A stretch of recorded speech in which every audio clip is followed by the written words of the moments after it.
It's Friday, April 21st. Let's talk PlayStation. Alright, here's what we got on the docket for this past week. So, PlayStation Vita actually got a firmware update. We don't talk about Vita firmware updates all that often because they don't happen quite frequently. The last one, I believe, was last year, I think. It was late last year. Anyway, 3.65, this is just for software stability, but it's likely also stopping the recent hacks and for custom firmware that people have been doing on Vita, so obviously Sony's pretty keen on stopping that.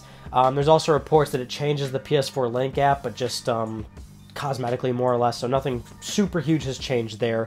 But it's also kind of nice, but also sorrowing to finally talk about Vita. It's like, oh, we don't really ever talk about Vita anymore because not a whole lot goes on. Alright, North America is getting a 1TB Slim PlayStation 4. Nothing entirely surprising there. Sony loves to bump up the gigabytes and keep the price the same, and that's what's great here. So it's still $300 retail, although the regular 500GB PS4 Slim model is still going to come with, I believe the bundles they have right now are the Call of Duty one and then the Uncharted 4 one. But likely, you know, going into the holiday season, they might just phase out the 500GB model and then start bundling games with the 1TB. That might be their, you know, pseudo price drop. They like to do that a lot, where they don't often give the official cut and just bundle in a bunch of games. Or at this point, you would have to imagine that by the holiday, they'd lower the 1TB down to $250. And it wouldn't even be an official MSRP price cut, but it would be a situation that Sony did last holiday season with the PS4 Slim, which is that it was $300, but you couldn't find it for $300. It was $250 everywhere you went, and then went back up to $300. But yeah, either way, they'll probably start bundling games with it or drop it to $250 later in the holiday season. But either way, 1TB's great.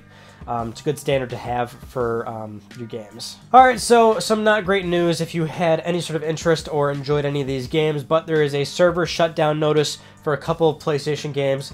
So Saturday, July 1st is your last time to play any of these games online. For PlayStation 4, Kill Strain. For PS3, High Velocity Bowling, Medieval Moves, Deadman's Quest, Sports Champions, and Sports Champions 2. And then PlayStation Vita has Mod Nation Racers Road Trip. So that is a server shutdown notice. Saturday, July 1st, your last time to play those games online. In particular, none of those games are really all that great. Well, Sports Champions, I think, actually was pretty good. It was kind of a good move game. I know a lot of people kind of stood by that one. Also, High Velocity Bowling was a lot of fun. I remember that one a lot. That was an early PSN game. It actually used the 6-axis where you held the DualShock 3 and used that to throw the bowling ball, which I thought was pretty cool. It's tacky, I know, but like that game actually was a lot of fun at the time. Just kind of a throwback. Alright, let's talk about some game announcements. Everybody's Golf is coming to PlayStation 4, so here's some release dates for the West. North America is going to be getting this game August 29th, and then Europe's going to be getting it August 30th. Looks great. Obviously, the Hot Shots franchise is big for PlayStation, and what I like about it in recent years is that when they release these for you know, their hardware, they are releasing them at a budget price of like around $40. I believe that's also what Hot Shots came out at when they released on the PlayStation 3. There's two games, I believe, on the PlayStation 3. It was Everybody's Golf and then the Vita port of... God, what do they call it on what do they call Hot Shots on Vita? Hot Shots Golf... oh, is it World Invitational? Yeah, it was World Invitational. They ported this to PS3 as well. I think that was all the Hot Shots game on PS3, or was it Hot Shots 4? I don't remember.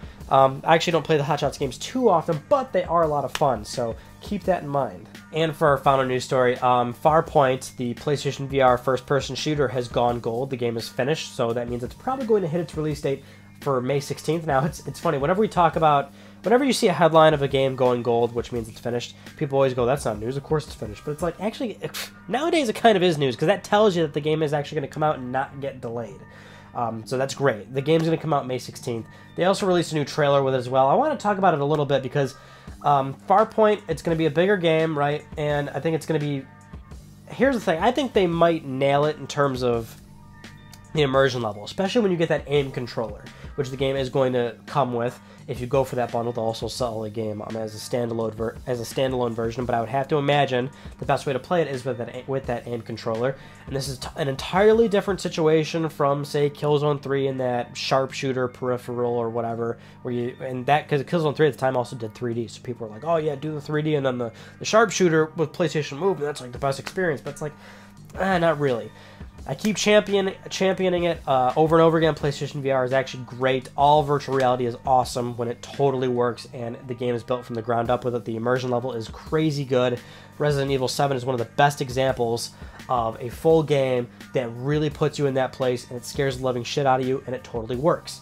So now we have a situation where it's a first-person shooter, and you get sort of a peripheral that mimics holding a gun. I think that's going to totally work. So I feel like they have that nailed down, like, flat, right? It's going to probably, I would have to imagine, assuming they don't mess up anything else mechanically with the game, if they get that right, awesome, I'm down. What I'm a little bit worried about is that the game's just not going to be good on its own merits. I don't know, and it's one of those things where I don't want to judge it right away. I don't want to be that guy that you know, calls a game shit before it comes out. Wait until you try it. I totally get that.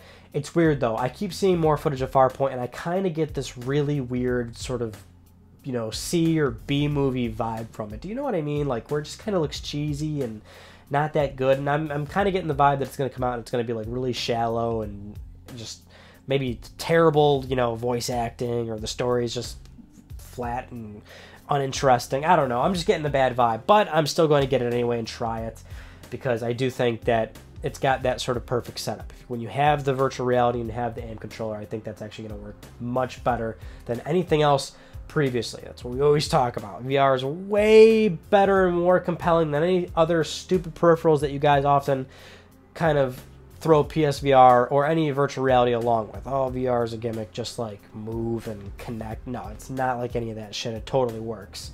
And we need something like Farpoint to be good, because we need more games to you know, show people that this kind of platform actually works and we can get great games out of it.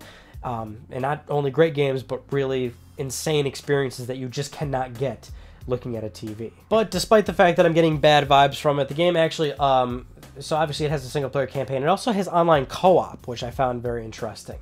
PlayStation VR online co-ops. That's you know, that's different, right? It's cool that we're already sort of seeing games like that will approach. I mean, there was Riggs. Riggs has multiplayer, but co-op is great for PlayStation VR. Maybe I would have to imagine that gives you a certain better, a much better level of like connectivity. Do you know kind of what I'm getting at? Because sure, Riggs was like an Valkyrie and stuff. It's competitive, but when you're in a situation where you're, say, we can all picture this easily, right? Where you're playing a game with your best friend, and now you're in a place where you've got the headset on, so you're like, it looks like you're probably going to be standing right next to the guy, but he's not going to be your friend. It's going to be some, you know, whatever the characters are going to look like in the game. But it's going to be your, you know, your asshole friend talking shit to you on the microphone. I think that'd be a lot of fun.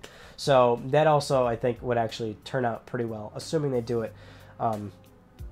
They do a good job at it. So that's really all I have for you this week. Not really a whole lot of crazy stuff going on.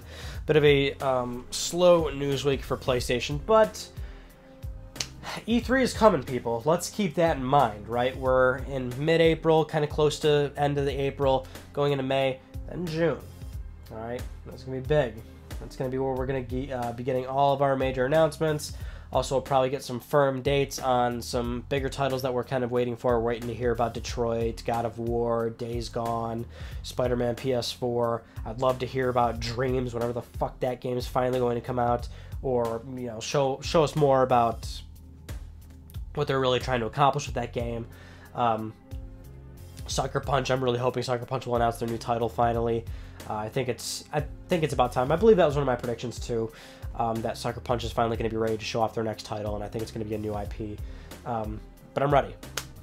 Exciting times are ahead. We just have to wait for them. Hey, you know what it is. Keep it locked on this channel.